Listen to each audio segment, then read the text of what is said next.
Muito bem, então a sugestão de aula hoje, ela também, como de costume, ela foi enviada por um aluno aqui presente, beleza? O tema da aula, como vocês estão vendo aí no título do vídeo, né? Qual a importância da mulher ou de uma mãe na vida de um homem? Esse tema é interessantíssimo, sabe por quê? Porque a gente está vivendo momentos de absoluto é, confusão, acho que é a melhor palavra, porque de um lado tem o pessoal meio que com ódio de mulher, não sei se vocês repararam isso, né? De outro lado tem outro pessoal que endeusa a mulher. Deixa eu ser mais prático nesse tema. Por um lado, vocês vão ter uma misandria, o pessoal que vê um certo tipo de endeusamento da mulher, que a mulher estivesse sempre certa. Por exemplo, nas leis, hoje é batata aquelas leis, principalmente brasileiras, né, são misândricas.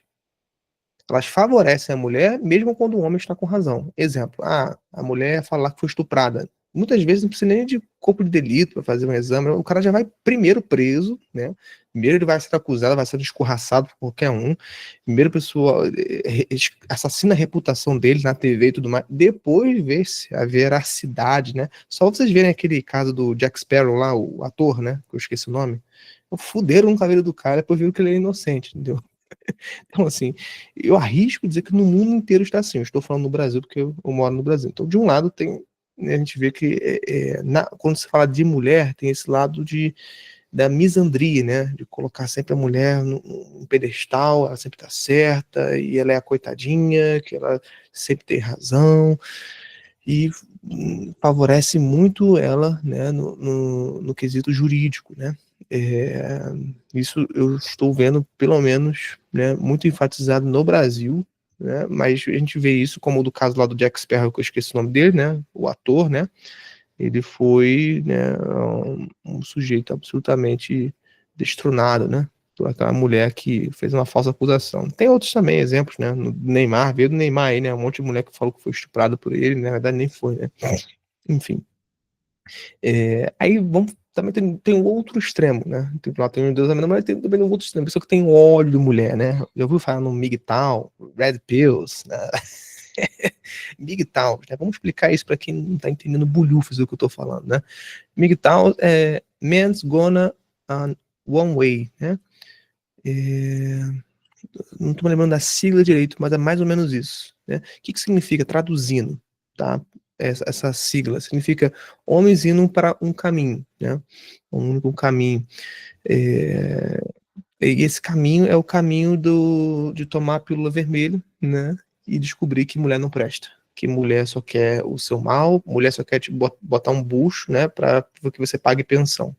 Então, essa mais ou menos é, é o pessoal brincando aqui, Red Piu Piu, né? Deixa eu ler aqui o chat também, que um monte de gente tá escrevendo um monte de coisa, não tá valendo. Hum. MGTOW e feminismo, tem um paralelo entre os dois. Homem seguindo seu próprio caminho. É isso, isso. É mais ou menos a tradução que eu não tô lembrando, tá? A minha cabeça tá um pouco. Minha cabeça tá um pouco ruim hoje, porque eu tô desde manhã na correria, viu? Inclusive a roupa que vocês estão vendo, é porque eu voltei da missa, né? Toda essa formalidade não é comum, né? Infelizmente eu sou cronicamente online, sei de todos os autismos da internet aí. Cronicamente online e autismo da internet real. Muito bom. São os filhos de Nietzsche, né? Pois é, não, eu diria mais, né? São filhos até de outros caras, né? Influenciadores como Schopenhauer. Né? Quem influenciou Nietzsche foi Schopenhauer também, né? Schopenhauer, ele tem um livro, né? Um livro até bacana, viu? Ele ensina algumas coisas de antropologia feminina, né? Natureza feminina, que se chama A Arte de Lidar com as Mulheres. Esse livro misógino não tá, né? Se vocês acham que o que é machismo, de verdade, vocês olham lá, né? O cara que simplesmente tem ódio de mulher, fica falando a torto direito que mulher à toa, né? E... Só porque é mulher, entendeu? É simplesmente por isso. É um cara ressentido, né, com a vida. Não à toa o Schopenhauer, o Arthur Schopenhauer é um filósofo alemão que morreu, né, sozinho e com cachorros, né, domésticos. Né, só a vida dele foi resumida nisso, né?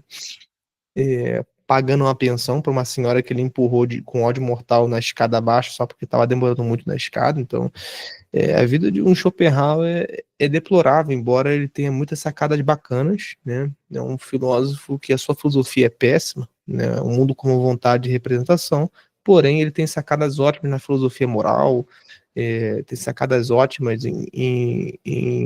no quesito assim, político, quando a gente fala de política também, né? Enfim, a Alemanha só para e merda, pois é, é o que o chat está dizendo aqui, exatamente. Schopenhauer comparado com Nietzsche é mais homem que Nietzsche, sem sombra de dúvidas, né? Nietzsche parece uma criança perto do Schopenhauer. Nietzsche parece uma criança mimada, inclusive. Schopenhauer encontrava muitas coisas importantes na transcendência, né? Inclusive os valores dentro do budismo, né? Ele enfatizava bastante, né? Enquanto Nietzsche ele achava que a religião é para alienados, para gente que tem medo da realidade, enfim. Mas enfim, tem esses dois lados, né? Vamos focar no título, vocês estão, né, estão indo para outro canto, né? Mas vamos focar no título, ó. Tem esses dois lados de pessoas hoje que brigam dentro e fora da internet, estão dentro das leis, estão como políticos, estão como filósofos, e estão hoje como intelectuais. Você tá um intelectual que está do lado dos MGTOW, dos Red Pills, do um Schopenhauer da vida, né, que tem ódio à mulher. Um nome deles é um nome muito importante, esse intelectual que permeia a sociedade, por mais que muitos deles não sabem esse nome, se chama Nihassan Alita, né? Nihassan Alita. Deixa eu ver se eu estou pronunciando certo. É isso mesmo, Nessarran Alita. Nessarran Alita, pessoal, quem é Nessarran Alita? É um sujeito que, deixa eu ver aqui quando é que ele nasceu, ele é um escritor, né? No Google não diz quando ele nasceu, né? É, mas ele é um cara que escreveu vários livros, né? Um deles eu já li, né? Que falam de algumas coisas interessantes, né? Sobre mulher e tudo mais. Só que é um sujeito absolutamente ressentido. É um sujeito estilo Schopenhauer, né? Com mulheres. Talvez ele tenha recebido um pé na bunda e ficou com raiva de mulher, de modo que ele só incentiva ter relações sexuais com mulheres ao invés de casar. Ele acha que casamento é um assassinato para o seu próprio ego, para sua própria natureza masculina, tá? Então, assim, é um sujeito que permeia a sociedade, por mais que muita gente não conheça ele, né? Ele é um autor anônimo, né? Dizem, né? Parece que é um pseudônimo, né? Nissahan, né? Alita, né? Não sei se é, né? Eu estou vendo agora pela primeira vez a cara dele, né? No Google. Eu li esses livros dele na época, eu lia para ver, para escrever um artigo contra os MGTOW, né? E eu citava ele em alguns livros, né? Aí a cara dele hoje em dia, eu tô vendo aqui agora, um cara, né, com cabelo grande, mais, né? Parece um hippie. Já tem outro livro lançado aqui que eu tô vendo agora, O Profano Feminino. Eu vou compartilhar minha tela para vocês verem, né? O que eu tô fazendo aqui.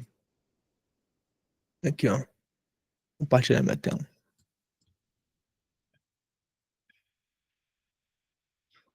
Ó, Profano Feminino, Como Lidar com Mulheres, né? Esses aqui são novos, eu não tinha lido eles ainda não. Magnetismo e Relações Sociais, aqui eu acho que já é antigo, já tinha lido. É esse sujeito aqui, ó, de cabelo meio dos anos 70, né? É, Agora tem livro na Amazon dele, antigamente era só em PDF, né? Só em PDF. Deixa eu ver aqui. Aqui, ó, esses de 2008, assim, que eu lia, né? Eu mais apertava Ctrl F para pesquisar algumas coisas do que ler inteiro, né? A Guerra da Paixão, já cheguei a dar uma olhada nele. Então, assim, uma leitura mais inspecional que eu fazia dele. Bom, aí é o seguinte, né? Por que esse cara é interessante, né? Tá parecendo um chitãozinho chororó. Por que esse cara é interessante? Por que eu tô citando ele? Porque justamente a forma que eu tô citando ele aqui e tudo mais é para vocês irem estudar. Estuda esses autores, Schopenhauer, o livro que você tem aqui, Arte de Lidar com Mulheres, os livros do Nissahan Alita, leiam todos eles para vocês entenderem a mentalidade que está hoje no mundo moderno. É assim que as pessoas estão raciocinando, tá? Não é por falta de algum tipo de outro extremo, né? Justamente porque só há esse bloco de pensamento, né? Entre ou a pessoa é absolutamente a favor e endeusa de forma misântrica a mulher, ou é uma pessoa que tem ódio de mulher. Não existe um meio termo nisso, né? Então ficaram isso, exatamente, ficaram nessa guerra de gênero, né? Nesse nós contra eles, né? Então, tendo essa mentalidade de hoje, e estudando esses autores que você tem tanto de um lado quanto de outro, né? É interessante vocês perceberem o seguinte, né? A presença feminina na vida de um homem é uma coisa que hoje se tornou quase como se fosse algo muito nebuloso de se compreender. Por quê? De um lado, a gente tem pessoas religiosas que olham para o lado assim e falam assim: ah, não, mas está em Gênesis, está lá escrito, não é bom que o homem esteja só. Está lá, né? Moisés escreveu isso lá em Gênesis, né? Inspirado pelo Espírito Santo. E falou que não é bom que o homem esteja só, então é melhor arrumar uma mulher. E por outro lado, existem essas pessoas que falam assim: não, igual o Nissa Halito, né? Não tem que arrumar mulher nenhuma. O negócio é usar a mulher a meu favor, então eu vou ter relações sexuais com ela sem compromisso nenhum. E qual é o efeito disso? O efeito disso é uma pessoa absolutamente histérica, neurótica, histriônica, alguém que só vai olhar o próprio umbigo, né? Alguém que vai ficar assim muito sentido na vida, achando que esse é um modo de como deve tratar uma mulher, né? Como se fosse um objeto para minha satisfação própria, né? Pode falar, tu, você levantou a mão. Eu acho que também tem um aspecto que ele vai. O trato psicológico dele vai ficar uma merda com o tempo, por causa que esse negócio de ficar com várias mulheres, ou ficar com vários homens, no caso das mulheres, sempre faz mal para o indivíduo. E ainda mais nessa tentativa de não sentir nada. Você tenta ficar sem não sentir nada, mas você cria sentimentos, e você cria sentimentos por várias pessoas, e você nunca acha um lugar seguro. Então você sempre tá naquela luta ou fuga. Uhum. Pois é, e aí, assim, para você ver como é que isso é um vício, né? Quando eu falo que é um vício, isso não é uma colocação moral. Ah, porque o Klaus é religioso, né? E aí ele tá raciocinando segundo a religião dele. Não, se você pensar bem, se você levar a sua vida para um sexo desregrado, você vai ficar viciado. Da mesma forma como, sei lá, você vai fazer qualquer coisa em excesso, sei lá, vou fumar sempre que eu quiser. Bom, é bem capaz de eu ficar viciado em nicotina, viciado em café, se eu quiser também tomar muito café sempre que eu quiser. Se eu não tiver controle das minhas paixões, que é umas coisas que hoje no nosso mundo é meio um tabu dizer, porque o nosso tempo é muito hedonista, é evidente que eu vou colocar, paradoxalmente, o que eu tenho ódio, né, do lado dos MGTOW, né, que eu tenho ódio da mulher, aquilo levanta num pedestal na qual eu fico viciado. Ah, mas eu não ligo, eu uso e descarto. Você pode usar uma prostituta e descartar ela. Só que aí você fica, igual o Arthur falou aí, nesse ciclo vicioso, né? Traduzindo o que o Arthur falou, é basicamente isso. A pessoa fica meio que presa ali nesse ciclo vicioso. Ao mesmo tempo que ela descarta e despreza as mulheres, ele não assume para si mesmo que ele depende daquilo, né? Ele precisa gozar, no bom português falando, né? Preciso ejacular, preciso ter prazeres. Então, há essa dicotomia que eu tô falando, eu tô enfatizando muito essa dicotomia, porque, pessoal, o brasileiro é muito dicotômico. O brasileiro é fla-flu, o brasileiro é tico-teco. Então, quando eu tô falando essas coisas, tem um monte de gente que tá assistindo aqui ao vivo, né? Tem aqui uns 3, 4, 5, 6, 7 pessoas mais ou menos, né? Se eu contei aqui rápido, né? 6, pronto. E vocês podem reparar que em algum momento na cabeça de vocês vieram assim: ah, não, sou contra, sou a favor, isso que o Klaus está falando. Ah, não, concordo, discordo. Então só tem isso na cabeça de vocês, né? De todos nós, né? Quando eu digo vocês, eu me incluo porque eu também sou brasileiro, mas pelo menos eu combato isso. Tem um monte de gente que não combate isso, que fica toda hora: ah, não, discordo, concordo. Existem certas coisas que não precisam discordar e concordar, né? Que são apenas fatos, como que a grama é verde, que o quadrado tem 4 lados, né? Que homem é homem, mulher é mulher. Então, não é necessária muita opinião para isso. entendeu? Mas não, na cabeça do brasileiro só o que importa é a opinião. Inclusive, verdade é sinônimo para opinião, né? Tanto que todo mundo diz hoje, não, você tem a sua verdade e eu tenho a minha verdade. O que que é isso, né? Tá confundindo a palavra com opinião, ao invés de compreender o que que é verdade. Mas ah, essa importância que mora no coração do homem com a mulher, vamos deixar isso mais categórico aqui, tá? Deixar mais objetivo. Ela é muito imprescindível. Por quê? Aí eu vou despertar o ódio de muitos MGTOWs e Red Pill aqui, né? Por que que... O pessoal falando aqui no chat. Eu acabo de ler aqui, peraí. O que que muda, né, em relação ao homem que segue uma vocação celibatária, vira padre, ou aquela pessoa que casa? Essas vocações, as duas precisam de uma mulher. Porque em nós mora o que o Jung, né, chamava de anima e animus, né, que é um instinto, vamos chamar assim, mais feminino e instinto masculino. Cada um de nós, seres humanos, tendemos a ter esse elemento mais masculino e feminino. Tá? Vou te dar um exemplo, né, um exemplo é, não muito usual, mas que pessoas que são católicas vão reparar isso com certa facilidade. Vocês repararam como na missa há esses símbolos ativos e passivos? O padre, ele se veste, inclusive, com uma saia. Não sei se vocês repararam isso, né? É um vestido aqui dali. Ele usa saia, né? Daí onde vocês param a perceber que só pessoas importantes usam saia. Juízes, né? Padres, etc, etc, né? E a própria saia, né? Já é uma vestimenta mais passiva, né? Mais delicada. Exige para quando você vai subir em qualquer lugar. Não sei se vocês já usaram saia, mas eu já fui acólito. O acólito usa saia no altar, né? Tem aquela roupa bem.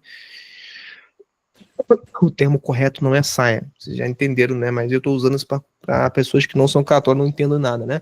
Mas se vocês já subiram no altar, já subiram um degrau, né? Uma escada com uma saia, vocês vão ver que tem que fazer assim, não é igual calça, né? Vocês têm que puxar a calça assim, ó. Você sobe, tá normal. A saia você tem que puxar o negócio pro lado, assim, sabe? Tem que puxar para cima, para você não pisar em cima da saia, né? E sair embolando, né? Vestido é a melhor palavra, pode ser vestido melhor. Né? Então vamos usar a palavra vestido, que é mais fácil compreender. Saia fica muito esquisito mesmo, tá? Então, assim, o vestido já é um elemento muito passivo, né? Você precisa ter um certo cuidado, delicado. Cabelo grande também, né? Exige uma certa delicadeza, um cuidado, né? Com cabelo grande. Quem já teve cabelo grande já sabe disso. Eu já tive cabelo até na cintura, já fui um daqueles cara bem roqueiro, metalheiro, né? Que entrava em roda punk na minha adolescência. Então eu sei que tinha que usar um certo cuidado, né? Com o negócio. Por isso que as mulheres geralmente elas têm cabelo maior, comprido, porque elas se cuidam, elas gostam de se cuidar, e os homens têm um cabelo mais curto porque são mais práticos e não gostam muito de ficar se olhando no espelho e se cuidando, entendeu? Então esses são elementos, né, para mostrar para vocês como existe esse ânima e ânimos em cada um de nós. É claro que no ânima, né, no instinto feminino, é necessário que ele prepondere numa mulher, tá? E automaticamente é necessário que o ânimos prepondere no homem, né? Se isso é invertido, inclusive a gente pode até conversar sobre isso, né? A gente vê com certa facilidade orientações sexuais florescendo de modo com que a pessoa comece a desejar, daqui a pouco, o mesmo sexo, né? Isso é possível. Só que é o seguinte, meus amigos, o modo como eu estou dizendo aqui para vocês é o seguinte, é, o homem, casado ou não, solteiro ou não, padre ou não, celibatário ou não, ele precisa de alguma figura feminina para se abraçar, da mesma medida que a mulher precisa. E aí a mulher, a gente pode até falar de modo mais até mais intenso, tá? A mulher precisa muito mais de um homem do que um homem de uma mulher. Tá? Deixa eu explicar antes que as feministas comecem a arrancar os cabelos do sovaco, né, de raiva. Mas Deixa eu explicar, tá? Eu vou explicar já já o porquê que eu tô dizendo isso. Eu não tô tirando essas informações do bumbum, tá bom? Não tô tirando do meu achismo, né? Eu vou citar um monte de fundamentos do porquê que isso acontece. Tá? Deixa eu só ler aqui, os chats estão mandando coisa pra caramba. Eu não li, só li até o Ale aqui, que ele falou do queimar o anel aqui, né? Deixa eu ler aqui o Luiz. Sobre esse negócio de destruir o psicológico do indivíduo promíscuo, quem mais se lasca nisso tudo é mulher. É evidente, né? A mulher fica louca se levar uma vez desordenada sexualmente. Pô, é evidente, né? Não só por isso, Luiz, mas porque, olha, vamos pensar biologicamente, quem é que sai perdendo? Na questão de usar um ou outro, né? Sexualmente falando, quem você acha que goza mais rápido? Dependendo biologicamente, sempre é um homem, né? Sempre é um homem. Então, você já vê que já a mulher que tá querendo, né, ser liberal, promíscua, ela sai perdendo por aí, no ponto de partida. Ah, Cláudia, eu vou dormir com quem eu quiser no final de semana, cada homem eu dou para vários caras no final de semana. Dá, vai. Agora, só um problema é o seguinte, você vai ficar despersonalizada, você não vai saber mais o sentido da sua vida, você não vai saber mais distinguir a sua própria identidade, você vai achar que o homem é tudo merda, que só quer te usar. Quando você for casar, você não vai ficar em paz com um homem só, que você vai ficar assolada com esse tanto de pênis que você degustou, né? O próprio marido não vai ficar muito tranquilo com você, sabendo do seu passado sexual, que o marido trata a mulher no sentido mais de um altar sagrado. Então, se ele vê que esse altar sagrado foi profanado, ele não vai ficar nem um pouco feliz, né? Enfim, então assim, só tem a perder, né? Fora as questões fisiológicas, né? Quem é que tem a ejaculação primeiro? Quem é que chega no orgasmo primeiro? Homem ou mulher? Você tá entendendo? Então, a mulher já sai perdendo na largada. Já sai perdendo na largada se ela quiser entrar na vida de revolução sexual, né? Libertinagem, já sai perdendo na largada. E toda mulher, quando se envolve com o homem, pode reparar, ela quer buscar segurança. Muitas das vezes ela fala que quer buscar sexo, às vezes só por causa de se sentir protegida, amada. Já o homem não, ele tem essa frieza. A cabeça de homem funciona assim. Tem essa frieza de pegar e tratar como objeto. Assim como eu trato aqui, ó. Meu copo, ó, vou usar para beber água. Pronto, botei no canto, descartei. Por que vocês acham, vocês que mulheres estão me ouvindo e já tiveram uma vida promíscua, acreditem no que eu estou falando, não, acreditem nos seus olhos. Por que vocês acham que assim que o homem tem a ejaculação, ele tem vontade de meter o pé, né, e não sai mais contigo, te ignorar, sair assim, até aquele estereótipo de filme, né? O estereótipo de filme é que os dois dormem juntos, né? E aí quando a mulher acorda, o marido já, o homem, né? Marido, olha, né? A pessoa na qual a mulher aceitou dormir com o cara à noite, né? Na noite passada, já não tá mais na cama, meteu o pé antes que ela acordasse. Por que você acha que isso acontece? Entendeu? É evidente que a gente é absolutamente egoísta. E é fácil para nós homens sermos egoístas. Você acha que é porque lá em São Paulo está escrito lá: mulheres sejam submissas, homens amem suas mulheres como Cristo amou sua igreja? São duas coisas que são absolutamente difíceis. Ninguém nunca entende essa passagem, né? Pois eu vou explicar agora por que eu citei ela.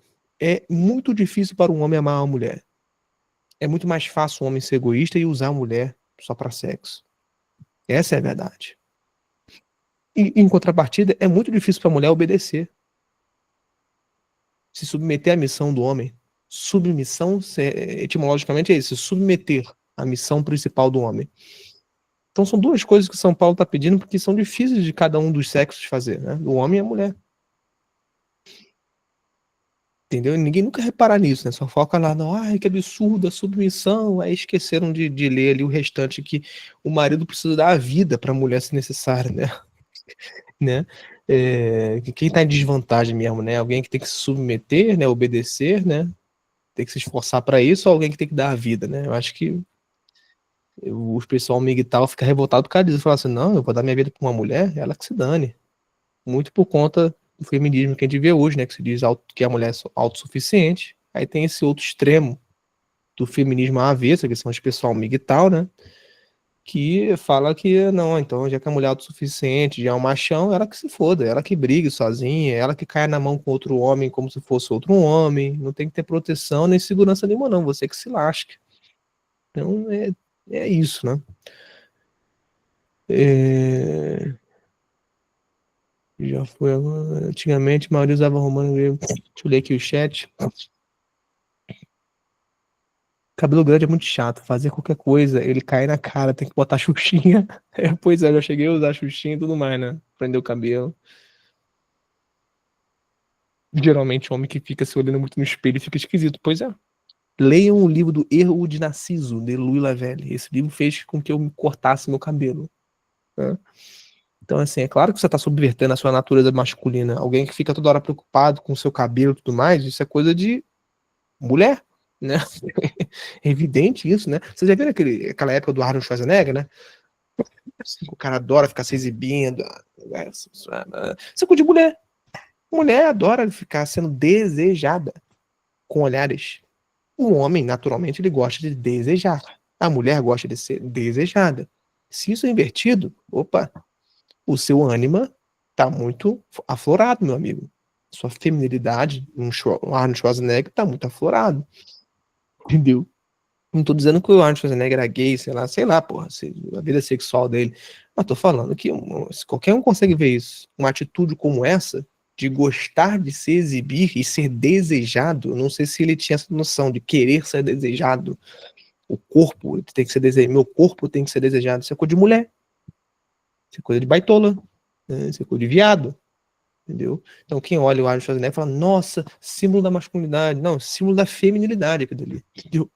O cara pode ser forte, não tem nada de ruim de ser forte, mas você querer ser desejado, se você estuda a vida do Arnold Schwarzenegger, você vê que ele queria ser desejado, tudo indica. Não conversei com ele, não entendo mais, mas você vê que ele tinha uma fascinação pelo próprio corpo, de modo com que ele queria ser desejado no palco, para ser o melhor fisiculturista. Então, assim, é evidente que logo depois é uma vida sexual totalmente desregrada que ele tinha, né? Vejam aí o documentário na Netflix sobre a vida dele, leiam o livro dele, The Total Recall, né? Que é Total Vocação, Vocação Absoluta, né? Um livro que eu tenho aqui na biblioteca. É interessante.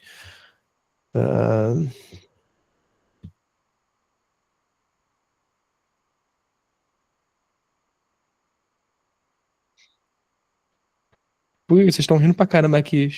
KKKK, vai vir o print. Tá rindo do quê? Não entendi essa parte. O Klaus é o inimigo das regras de comunidade. Entendi. Aí vocês estão rindo porque eu tô sendo bem politicamente correto, né? Já entendi. Vocês acham que o vídeo vai cair, né? Pessoal, já postei vídeo falando da origem da homossexualidade, entendeu? No canal. Então acho que assim, se era pra ter caído, né? O vídeo já teria caído, o canal inteiro, entendeu? Né? Então, assim, né? Eu não sou idiota, né? Eu falo essas coisas porque eu sei que meu público é pequeno. Então eu não sou suicida. Eu sou um suicida idiota. Canal pequeno, então só tem vocês aqui. Se tivesse muita gente, é claro que ia dosar minhas palavras, né? Não quero o Alexandre de Moraes batendo na minha porta aqui com a PF, Polícia Federal. Beleza? Ele sequestrando aqui meu computador, achando que eu tenho o gabinete do ódio, né? É, como aconteceu com um monte de gente. No tempo do governo Bolsonaro, né? Aconteceu isso com um monte de gente. Mas, enfim, a importância da mulher na vida do homem está exatamente nisso, de trazer esse equilíbrio de modo com que o instinto feminino dele esteja sendo suprido pela forma masculina que ele é. Então, deixa eu ser mais específico ainda. A gente já compreendeu os dois extremos que tem hoje na sociedade, gente que ama a toda custa a mulher, idolatra ela de forma errada, e tem outro lado também que odeia a mulher, e estão focando muito em mulher, por quê? Porque é a mulher, no final das contas, que move uma sociedade, que manda numa sociedade. Não sei se vocês repararam nisso. Então, qual é a importância da mulher no homem? Eu até diria numa sociedade, né? Eu inverteria o título desse vídeo, dessa aula. Qual a importância da mulher na sociedade? Se você reparar bem, é sempre ela, a mulher, que educa toda a humanidade. Porque sempre foi assim. Quem que no tempo das cavernas ficava com a prole e educava os filhos, enquanto o marido tinha que ir lá caçar, o homem tinha que ir lá e resolver problemas fora da caverna? Bom, foi sempre a mulher. Então, essa geração atrás de outra geração sempre foi educada por mulheres. As mulheres sempre foram professoras, pedagogas, mulheres que educam. entende? Querendo ou não,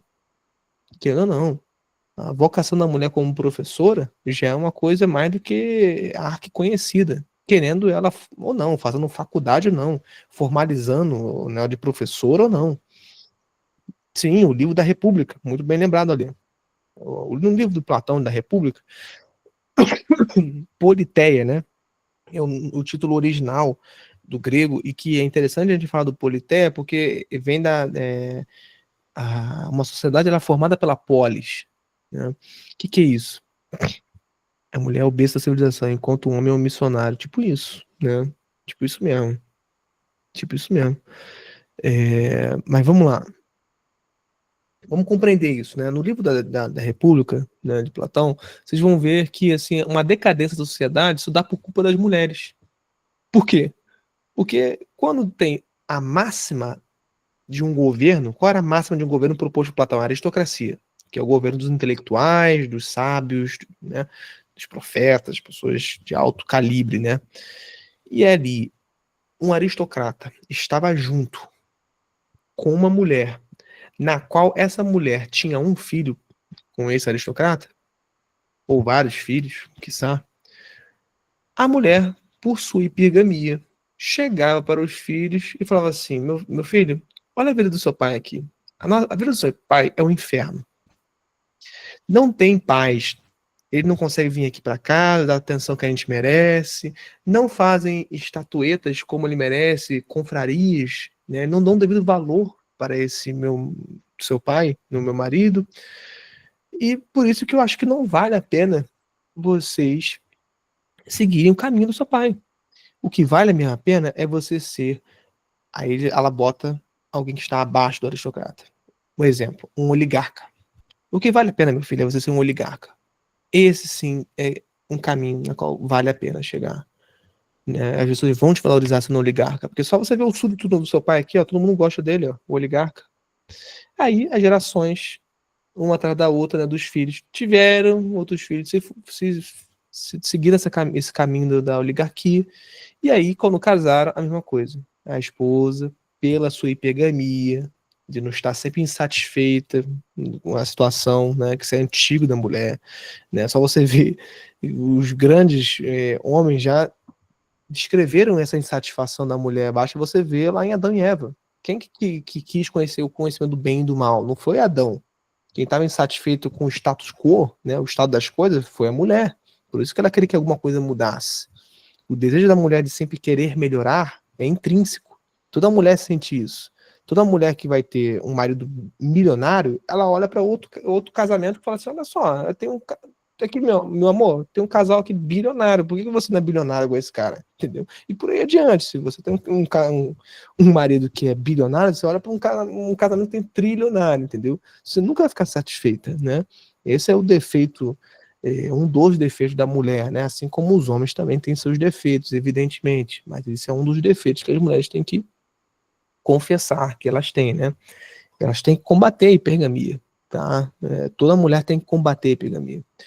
Senão ela fica refém disso, né? Destrói seu casamento. E aí, como eu estava dizendo, na República de Platão, né, deu essa decadência até chegar na democracia. Da aristocracia para a oligarquia, da oligarquia para o monarca, do monarca para, sei lá, democracia. Que é uma forma de poder absolutamente asquerosa, né? Uma forma de poder que dá voz aos imbecis, né? Que a maioria, né, das pessoas do povo é idiota, e segundo Platão, né? A pior forma de governo é a democracia. Então, onde o povo ele tem a voz de eleger líderes, é evidente que esses líderes, primeiro, eles estariam governando na frente desse povo. Então, por serem representações desse povo, o povo acaba não tendo, entre aspas, no poder de verdade, porque esses líderes elegidos estariam, né, de alguma forma, tomando a frente por eles, né, de forma representativa. Bom, por mais paradoxal que isso possa parecer e tudo mais, esse é o cenário que estamos hoje, certo? Todos os governos do mundo inteiro, se eu não me engano, a maioria esmagadora é democrata, né? É democracia, é o governo de democracia, é eleger presidente. É assim, difíceis são os países que até hoje são monarcas, por exemplo. Um governo que é monarca, não sei se vocês repararam, até hoje é a Igreja Católica, né? É, a história de Adão e Eva me lembrou o livro O Silêncio de Adão. Ótimo livro, viu? Já recomendei aqui para vocês. Baita livro, tá? Baita livro, Silêncio de Adão. É... Cristo mesmo foi morto de forma democrática. Pois é, o próprio Deus que se fez carne foi morto de forma democrática, né? Por votação do povo, né? Barrabás ou Jesus? Libertem Barrabás, né? Então, assim, é um sistema duvidoso, tá? É um sistema duvidoso. Hoje, falar de que você é contra a democracia é igual você falar que você é a favor do demônio, né? As pessoas só raciocinam em formas democráticas hoje, né? A democracia virou até um fetiche verbal. Não sei se vocês repararam isso, né? Tudo é democrático, né? Cotas democráticas, né? Ensino democrático, educação democrática, tudo democrático, um fetiche verbal. A democracia é uma forma de poder feminino? É uma pergunta interessante, né? Pode se desenvolver dessa forma, porque afinal de contas só houve essa decadência por culpa das mulheres, né? Que educaram, né, as gerações de forma, segundo Platão, tá? De forma absolutamente hipergâmica, né? E aí deu no que deu. É, mas, enfim, vamos lá. Ah, tudo isso que a gente está falando tem a ver com o tema, beleza? Tudo isso é muito importante. Sendo a mulher alguém que permeia a sociedade, vocês conseguem reparar? Então, tudo que vivemos é uma forma de ótica feminina que formaram nossos homens. Não, não, não exatamente, tá, Ali? Não exatamente, tá? Não exatamente, tá? Tem coisas que são absolutamente masculinas mesmo, né? Que foram criações de homens, né? Uma vez que os homens são construtores da nossa realidade.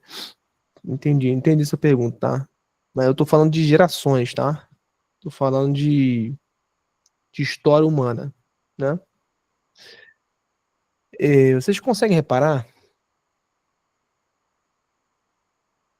quando a gente está diante, é, nós homens estamos diante de uma mulher, a gente vê uma certo filtro, né? Há certas coisas que a gente não pode falar, né? Por questão de educação, de pudor, né?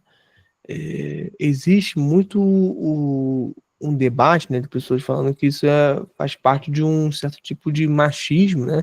Tratar a mulher de forma diferente, mas é justamente pelo contrário, é pelo sentido da gente ser absolutamente com desejos e percepções diferentes, é justamente por o homem ser canalha e muitas vezes ser egoísta que a gente precisa desse filtro, né? De não ficar, por exemplo, falando baixarias na frente de uma mulher, né? De tratar a mulher com um certo tipo de delicadeza, não tratar igual tratar homem, né? Porque homem, não sei se vocês já viram homem tratando um homem, né? É porrada, é soco, é peteleco na orelha, né? Só vocês verem assim, meninos de 13, 14 anos como é que se trata, é igual macaco. Né, um atrás do outro, dando peteleco, dando moca, né? Que a gente chama lá no Rio de Janeiro, moca cascudo que dá, né? A pessoa.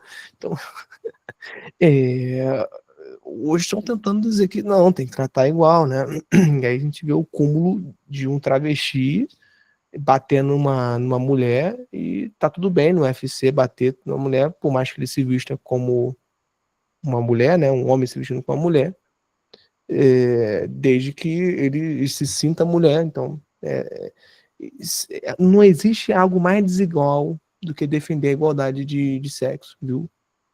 Não existe mais desigual do que isso, tá? E melhor ainda a minha frase, não há nada mais machista do que o feminismo. Não há nada mais machista do que o feminismo. Porque são elas as primeiras que tentam ficar igualando homem com mulher, né? Quando a gente tem muitas coisas diferentes, né? Percepções diferentes, né? A gente recebe o mundo de forma diferente, fisiologia diferente, psique diferente, espiritualidade diferente, né? Isso é a maior desigualdade que tem, né? Igualar isso à força, né? É,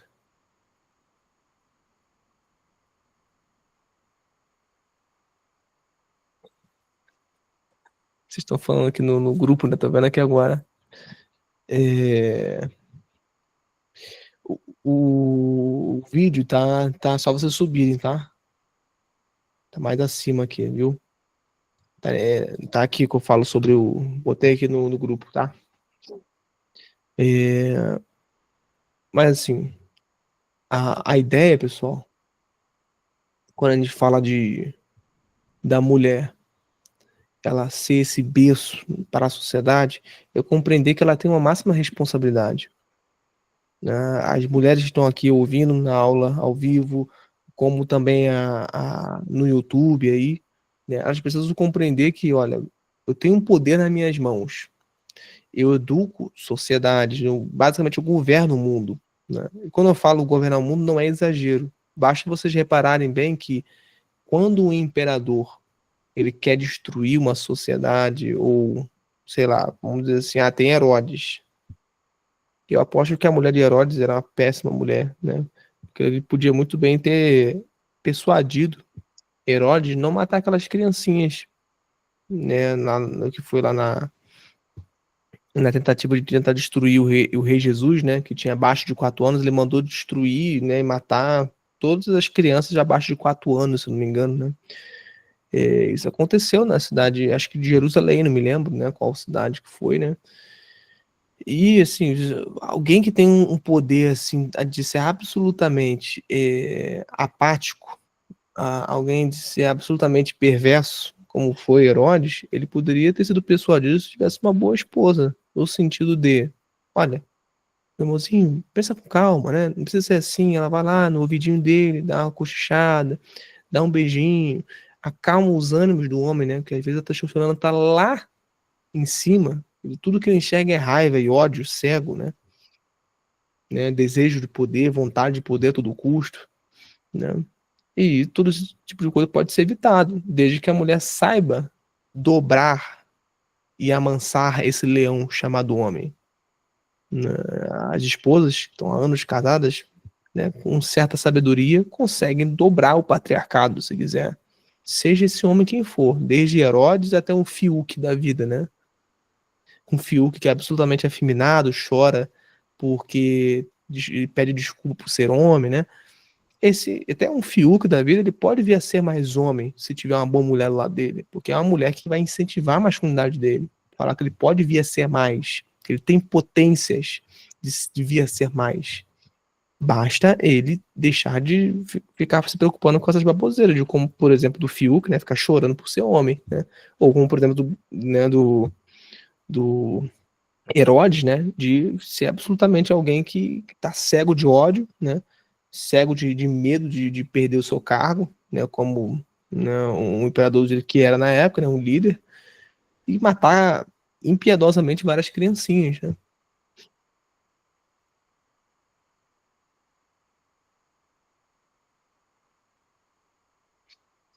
Pois bem. Então, assim, a importância mora nisso, porque assim, vamos falar rapidamente aqui, a importância da mulher na vida de um homem, mesmo quando esse homem ele se abstém de todas as mulheres do mundo. Qual é o exemplo de um padre, é um exemplo de um celibatário. Vamos falar rapidamente, né, como se fosse uma nota de rodapé sobre isso, tá? Porque até agora a gente falou muito do homem casado, o homem que precisa da mulher nesse sentido, né? É, Você pode reparar bem, né? Assim como no convento de freiras, há um voto que você faz que você se casa com Deus, né? Deus é tratado de uma forma masculina, né? Não à toa, quando o próprio Deus se fez carne, se tornou homem, ele veio em forma de macho, né? Quando eu falo homem, digo de ser humano, né? Ele vem como Jesus, que formou sua face masculina de barbas, cabelos longos, cabelos grossos, longos, né? É, Ao mesmo tempo, uma pessoa que é padre, uma pessoa que é celibatária, ela precisa se apegar a uma figura feminina, pelo mesmo sentido que eu disse aqui, né? É imprescindível que qualquer tipo de ser humano viva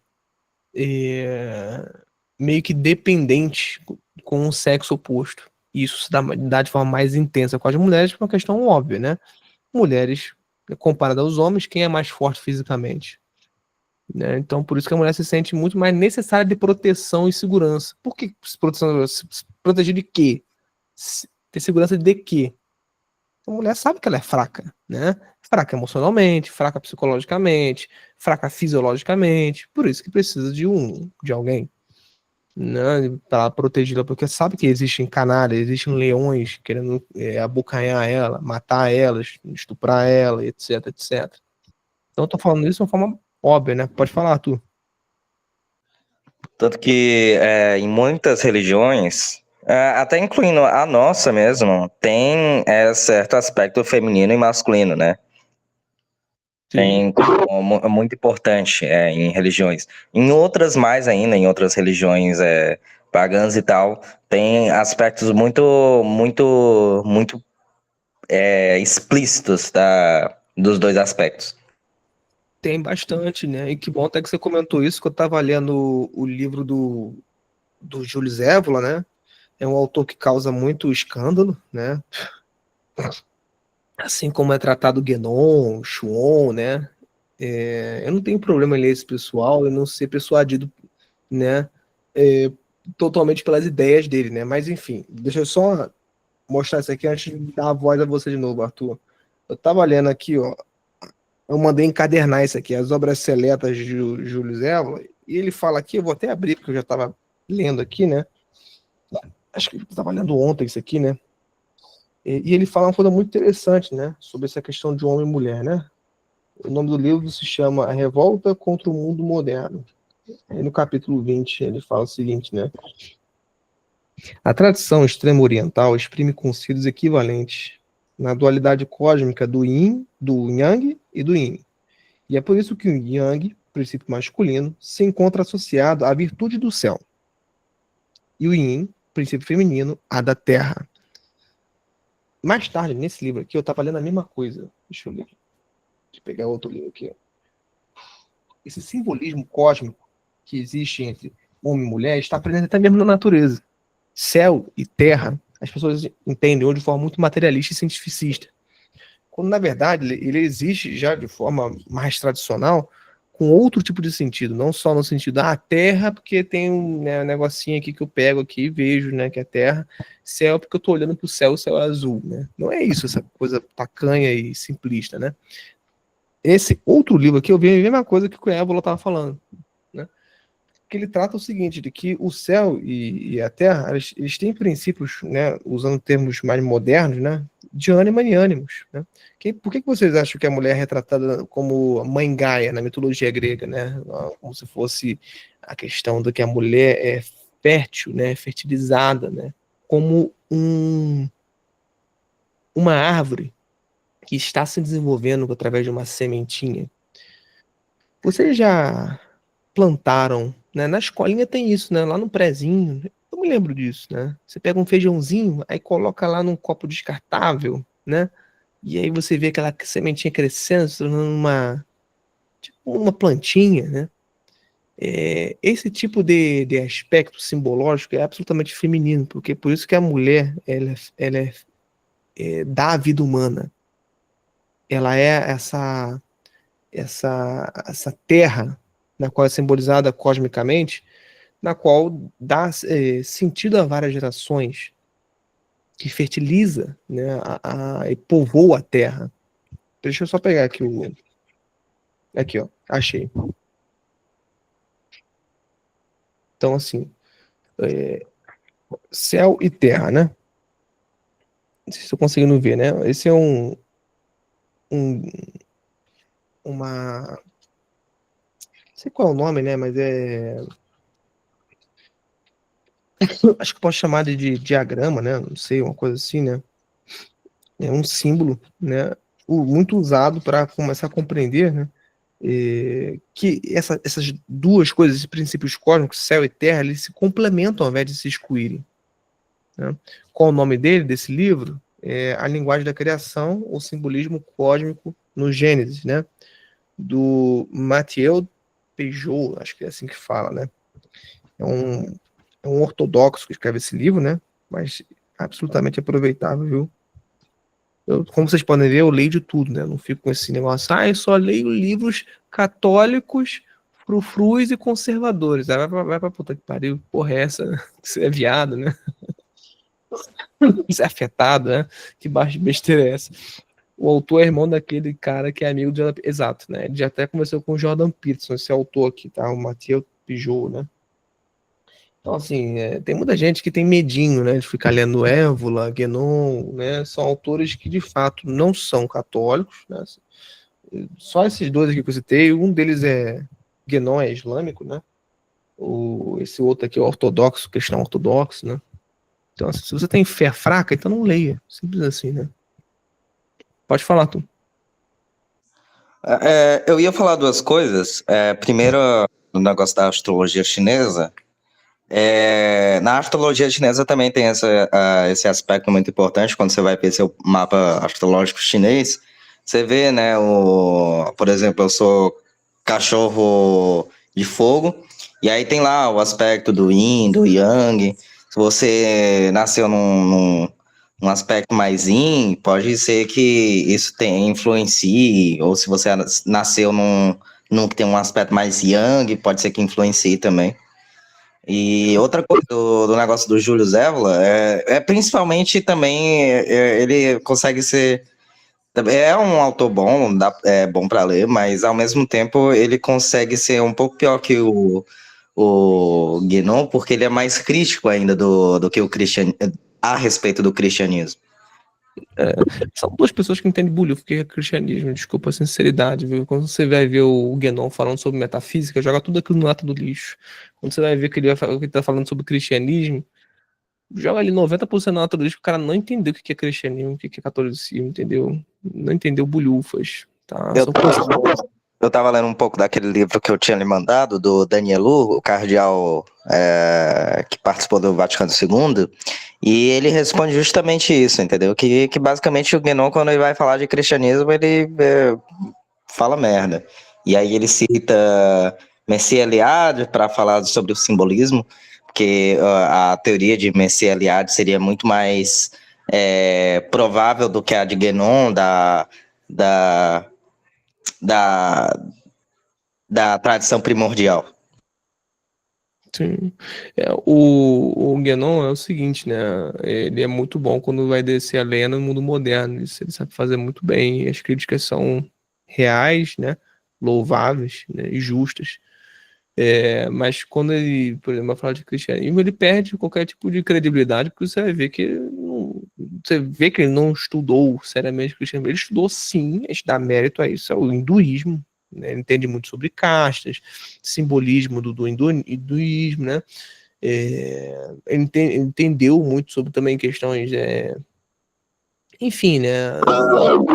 Da tradição oriental, né? Pode falar. O Danielu faz o mesmo elogio que você faz a ele, no aspecto simbológico, né? Ele faz depois eu mando o texto lá específico. Ele tem um capítulo pequeno sobre só René Guénon. Lá ele fala que basicamente René Guénon acertou na crítica dele ao mundo moderno, na crítica dele ao cientificismo das matérias, né? Trazer mais um sentido simbológico. E ele diz até lá, Guénon não necessariamente acredita na astrologia como algo de fato, mas ele traz o aspecto simbológico da astrologia e da alquimia, etc. Sim. Eu não conheço o Daniel, não, mas depois você me manda lá. Tem gente falando aqui, né? Muita viadagem esses católicos de internet terem medo de ler obras não católicas. Os caras nunca viram Santo Agostinho e Santo Tomás de Aquino. Pois é, cara. Os caras, você vê a vida de Santo Agostinho, o cara caiu até no maniqueísmo, entendeu? Uma heresia, né?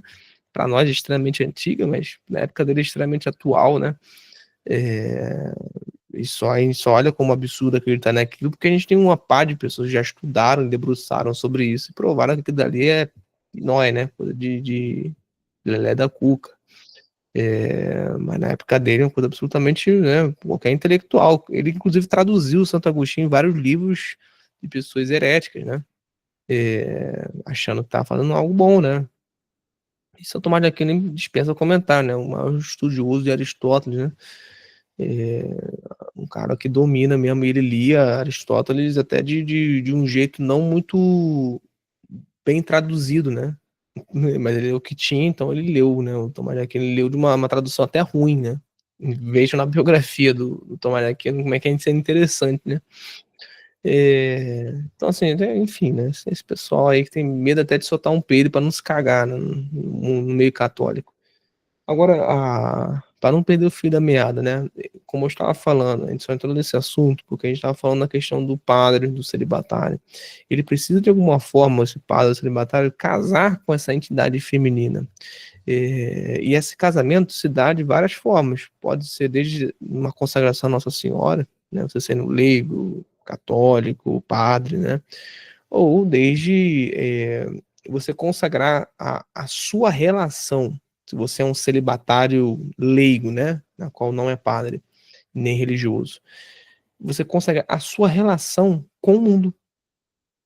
Então, eu conheci no meio da Opus Dei, não sei se vocês já ouviram falar, né? Tem numerários, né?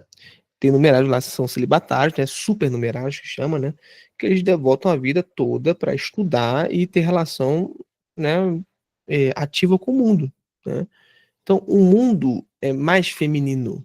Quando a gente fala de mundo, no sentido cósmico, como a gente estava falando aqui, de Terra, planeta Terra, onde há pessoas, tudo mais, há esse aspecto de fertilização, de transpassar gerações.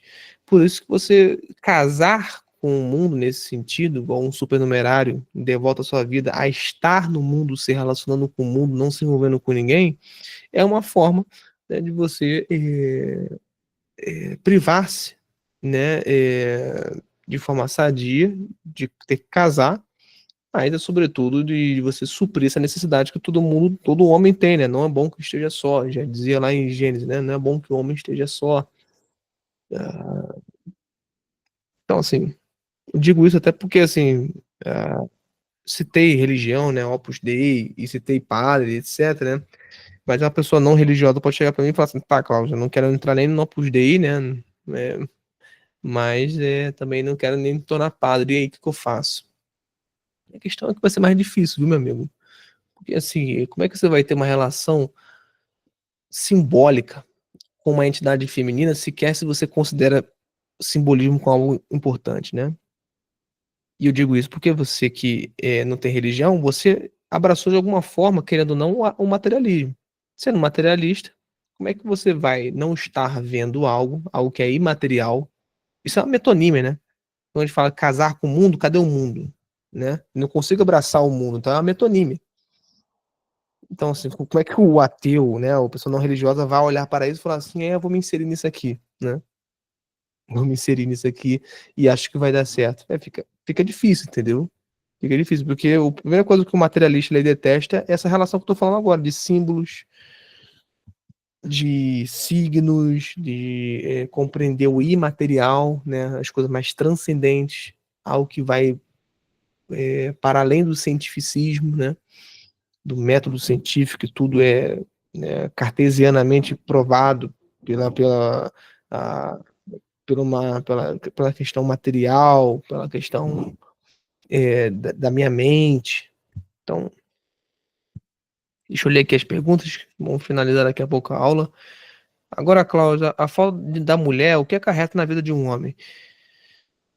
A falta completa, igual esse que eu tô dando agora. Do exemplo do ateu, da mulher, leva à loucura, né? Leva à loucura no sentido assim que a gente vê hoje a gente iniciou a aula falando sobre isso, né? Ou de um ressentimento absoluto, ou de uma idolatria absoluta. Ou de você virar um migtal, ou usar a mulher só como objeto, mais, ou de você falar, você se tornar aqueles cara, né, que o pessoal de esquerda fica criticando, né? Fala que é esquerdomacho, né? Que é o cara que fica idolatrando mulher e tudo mais, só pra, enfim, ele ter relação sexual com a mulher, né? Então ele é esquerdomacho. Isso é de esquerda pra comer mulher, em outras palavras. Então, você tá entendendo? Esse é o problema, né? O que acarreta na vida de um homem a falta de uma mulher, né? Se ele não se curvar para essas coisas que eu tô dizendo aqui, vai acontecer isso. Ou ele vai ficar se tornar um ressentido ou vai idolatrar a mulher a todo custo, né? Cara, pra mim um ateu tem uma fé absurda. O cara quer como ninguém, é verdade. Ele crê numa casa como ninguém, né? Eu chamo o esquerdomacho de gado. Mas é, né? Fazer o quê? Fazer o quê? Bom, pessoal, para você que está assistindo aí, chegou até aqui, né, nessa aula gravada, lembre-se que aí na descrição do vídeo tem grupo para você entrar ao vivo nas aulas, tá? Que está ocorrendo no domingo, às 7h30 da noite. Para você que ainda não fez a contribuição mensal, me chame agora lá no privado, no WhatsApp, beleza? Pode ser no valor que bem lhe vier, qualquer valor é bem-vindo para ajudar eu a pagar as fraldas das meninas. Está aqui bem disposto semanalmente para o seu incentivo e para pagar também o aplicativo na qual estou gravando aqui agora para disponibilizar essas aulas gravadas. Beleza? Então é isso. Finalizamos por aqui. Vou parar de gravar aqui.